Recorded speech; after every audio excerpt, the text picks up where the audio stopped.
Après que Caïn a tué son frère Abel, Dieu lui a dit: «Désormais tu es maudit, chassé du sol qui s'est entrouvert pour boire le sang de ton frère versé par ta main. Quand tu cultiveras le sol, il ne te donnera plus toutes ses ressources. Tu seras errant et vagabond sur la terre.» Genèse 4, 11, 12. En réaction, Caïn s'est plaint: «Ma peine est trop grande pour être supportée. Voici que tu me chasses aujourd'hui de cette terre. Je serai caché loin de toi, je serai errant et vagabond sur la terre, et toute personne qui me trouvera pourra me tuer.» Genèse 4, 13, 14. Dieu a répondu: «Si quelqu'un tue Caïn, Caïn sera vengé 7 fois, et l'Éternel mit un signe sur Caïn afin que ceux qui le trouveraient ne le tuent pas.» Genèse 4, 15, 16. Le signe de Caïn est sujet de beaucoup de débats et de spéculations. Le terme hébreu traduit par signe est hôte et fait référence à une marque, signe ou gage.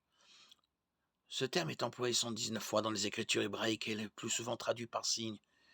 Il ne permet donc pas de déterminer ce qu'était exactement le signe que Dieu a mis sur Caïn.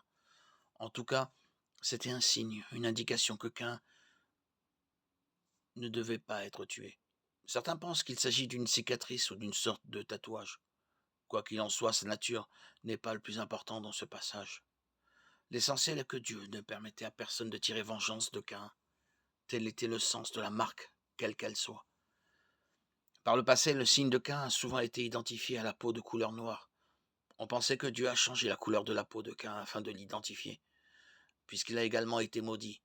C'est ce qui a conduit beaucoup de personnes à penser que les hommes à la peau noire étaient maudits. Certains se sont servis de cet enseignement pour justifier la traite négrière et la discrimination contre les Noirs.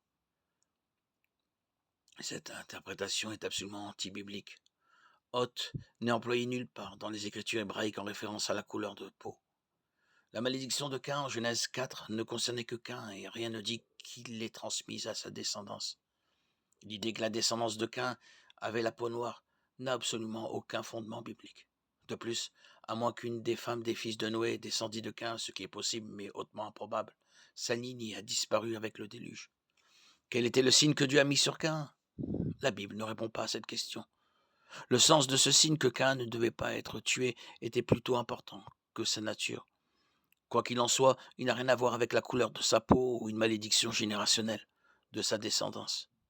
Justifier le racisme ou la discrimination par le signe de Caïn est donc absolument anti-biblique.